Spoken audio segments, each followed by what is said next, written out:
भूतिया होली। होली एक ऐसा त्योहार है जो रंग, हंसी और मस्ती से भरा होता है।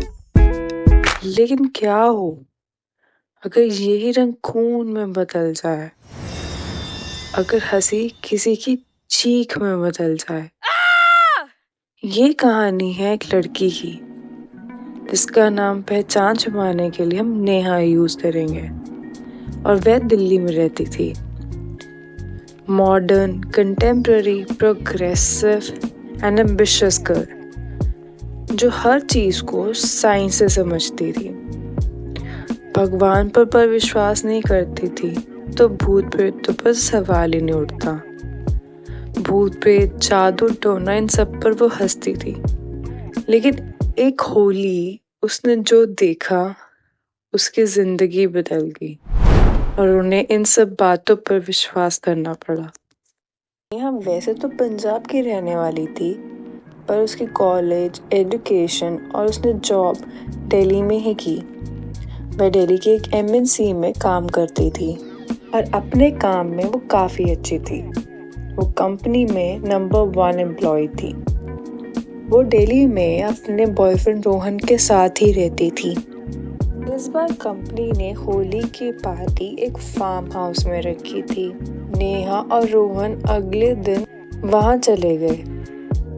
वैसे तो नेहा हमेशा से ही कॉशियस रहती थी कि ज़्यादा इधर उधर मस्ती नहीं करती थी और अपने काम पर फोकस करती थी, पर इस बार उसकी परफॉर्मेंस कुछ ज़्यादा अच्छी थी, तो इस बार उसने सोचा why not to have fun, और वो भी उन सब के साथ बहुत मस्ती करने लग गई।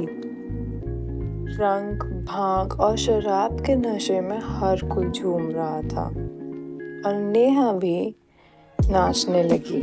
पार्टी में मजे करने के बाद उसे लगा कि उसे थोड़ा वॉशरूम जाना है, तो वो वॉशरूम की तरफ गई। जैसे वो वॉशरूम के अंदर जाती है, वो देखती है कि वहां पे अनन्या खड़ी थी। अनन्या रोहन और नेहा के साथ कॉलेज में पढ़ती थी और वो रोहन को बहुत ज़्यादा चाहती थी, पर रोहन नेहा को पसंद करता था, जिस करके अनन्या हमेशा ही नेहा से जलती थी। नेहा हैरानी से, अनन्या तू यहाँ कैसे? और अनन्या मुस्कुराते ही कहती है, क्यों, तुम नहीं चाहती हो कि मैं यहाँ आऊँ? तो नेहा हंसते हुए कहते हैं, अरे नहीं नहीं, इट्स जस्ट सरप्राइजिंग, कभी देखा ही नहीं कॉलेज के बाद। तब नेहा बताते कि हाँ, मैं चली गई थी और अब मैं उसके मैनेजर की वाइफ हूँ। अनन्या ने जब ये बात बताई तो नेहा बहुत खुश हुई कि अरे वाह, ये तो मैनेजर की वाइफ है। उसने बुलाया उसे रोहन से मिलने के लिए। नेहा गई रोहन से मिल और उसकी आंखों में ऐसा लग रहा था कि वह अभी भी रोहन को भूली नहीं है। नेहा, अनन्या, रोहन और बाकी सब मस्ती करने लगे, नाच रहे थे, गा रहे थे, नशे में धुत थे। तभी नेहा को कुछ ऐसा लगा कि उसके बाल किसी ने खींचे हैं। जब उसने पीछे देखा तो अनन्या के कड़े में उसका बाल फंसा हुआ था। तो वो एकदम से ऐसे होते, अरे यार सॉरी। जैसे पार्टी खत्म होती है, सब अपने अपने घर की तरफ चले जाते हैं। अनन्या करीब 8 बजे पार्टी से निकल जाती है, यह कहकर कि उसके बेटे का एग्जाम है। नेहा और रोहन पार्टी में रहते हैं कुछ और 2 घंटे। 10:30 बजे तकरीबन वहां से निकलते हैं। नेहा को ना अजीब सा लग रहा होता है, उसका सिर दर्द हो रहा होता है, उसे चक्कर से आ रहे होते हैं और उसका हाथ पैर भी उसको अजीब से लग रहे होते हैं। रोहन बोलते कि ये सब भांग का ही असर है, तुमने आज कुछ ज्यादा पी ली, तुम पीती नहीं हो तो इस वजह से तुम्हें ज्यादा फील हो रहा है। नेहा को नींद नहीं आती और उसको बहुत अजीब लग रहा होता है। ये अराउंड 12:30 उसको बहुत अजीब से दर्द उठता है, उसे चक्कर से आने लगते हैं। वे धीरे धीरे करके रोहन को उठाती है और जब रोहन देखता है तो वो डर जाता है क्योंकि नेहा का चेहरा पीला पड़ चुका होता है, उसकी आंखें लाल हो चुकी होती है और पूरा का पूरा मुंह सूज चुका होता है। उसके हाथों से अजीब से ब्लिस्टर्स हो चुके होते हैं, उसमें से पानी निकल रहा होता है। रोहन को तब लगता है कि ये सिर्फ भांग का नशा नहीं है। वो उसको फटाफट डॉक्टर के पास लेकर जाता है। डॉक्टर नेहा की ऐसी शक्ल देखकर हैरान हो जाते हैं। उसका शरीर अजीब से तब अकड़ने लगता है और उसके हाथों की नसें नीली पड़ रही होती है, उसकी नब्ज बहुत धीमी हो चुकी होती है। डॉक्टर ये सब देखकर फटाफट उसको आईसीयू में ले जाता है और वहाँ पे उसका इलाज करने लग जाता है। नेहा अब बेहोशी की हालत में थी। एक दिन हो गया था, उसको कोई होशो हवास नहीं। रोहन तो बहुत डर जाता है और डॉक्टर्स कहते हैं कि उन्होंने ऐसा कुछ आज तक कभी नहीं देखा। कोई भी दवाई देते हैं तो वो उस पर असर नहीं कर रही थी। वो बस नींद में कुछ ना कुछ बड़बड़ाने लग जाती। रोहन घबरा चुका था तो उसने अपने दोस्तों को बुलाया। जब दोस्त सारे पहुंचे तो वो सब नेहा को देखकर डर गए थे। फिर उनके एक दोस्त ने नेहा पर देखा और बोला कि अरे, उसके हाथों पे कुछ लिखा हुआ है। रोहन ने डॉक्टर से परमिशन ली अंदर जाने की, तो देखा कि उसके हाथों पर कुछ अजीब सी चीजें लिखी हुई थी और ये अपने आप ही आई थी। रोहन को पता था कि पहले तो नहीं था।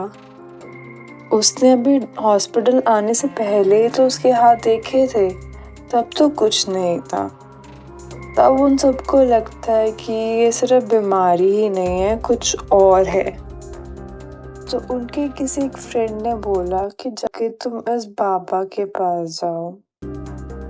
रोहन पहले मानता नहीं और कहता है कि नेहा भी इन सब चीजों पे विश्वास नहीं करती है, पर वो कहते कि नेहा मुसीबत में है, तुम मेरी बात मानो, तुम जाओ वहां। तब रोहन उस बाबा के पास जाता है। बाबा उससे कहता है कि उस लड़की की तस्वीर दिखाओ।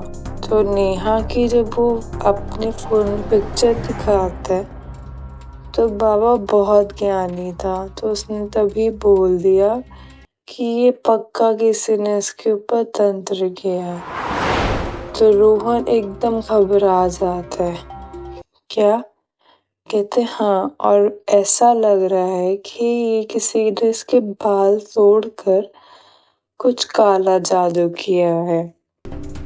रोहन को कुछ समझ नहीं आता है। उसे लगता है कि ऐसा कौन ही कर सकता है। वो बताता है बाबा को कि हाँ, हम एक पार्टी में जरूर गए थे, होली की ही पार्टी थी।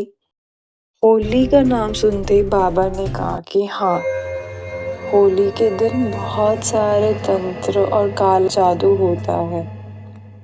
रोहन तब पार्टी में मौजूद सभी लोगों की शक्लें याद करता है।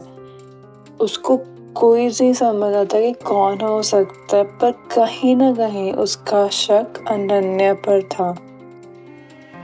अनन्या हमेशा से ही नेहा से जलती थी। बाबा ने रोहन से कहा कि उस लड़की को, मतलब नेहा को, यहाँ पर जल्द से जल्द लाना होगा ताकि 3 बजे वह रात के पूरा अपना उपाय कर सके। और अगर सूर्योदय से पहले, मतलब सनराइज से पहले अगर ना किया गया तो नेहा कभी भी ठीक नहीं होगी। रोहन ये सुनते ही हॉस्पिटल की तरफ भागता है। उसने डॉक्टर को बोला कि इसको डिस्चार्ज करो, तो डॉक्टर मना करते हैं कि ऐसी हालत में हम नहीं जाने दे सकते। रोहन को वहां से निकाला जाता है क्योंकि उन डॉक्टर्स को रोहन की बातों पर विश्वास नहीं होता है। तो रोहन छुप से छुपाते कैसे न कैसे सबसे नेहा को वहां से आईसीयू से निकाल लाता है। नेहा बेहोशी की हालत में बाबा के पास पहुंचती है।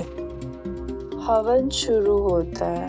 मंत्रों की आवाज सुनते ही नेहा की आंखें खुलती है।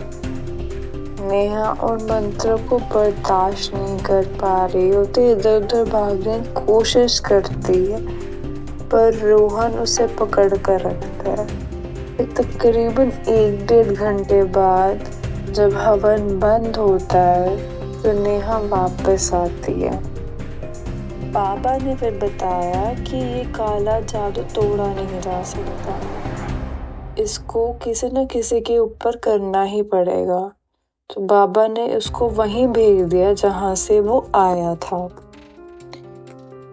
नेहा अब कुछ होश में आती है और तभी सनराइज भी हो जाता है। तब रोहन पूछता है कि बाबा ये किसने किया होगा?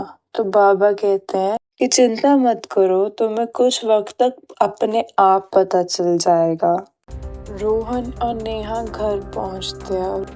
वो काफी थक जाते हैं, दोनों ही सोने चले जाते हैं। अराउंड 11 बजे जब वो उठते हैं तो उनके दोस्तों के मैसेजेस आए होते हैं और उसमें लिखा था कि आज मैनेजर ने ऑफ लिया है क्योंकि उनकी वाइफ जो अनन्या थी उसकी मौत हो गई।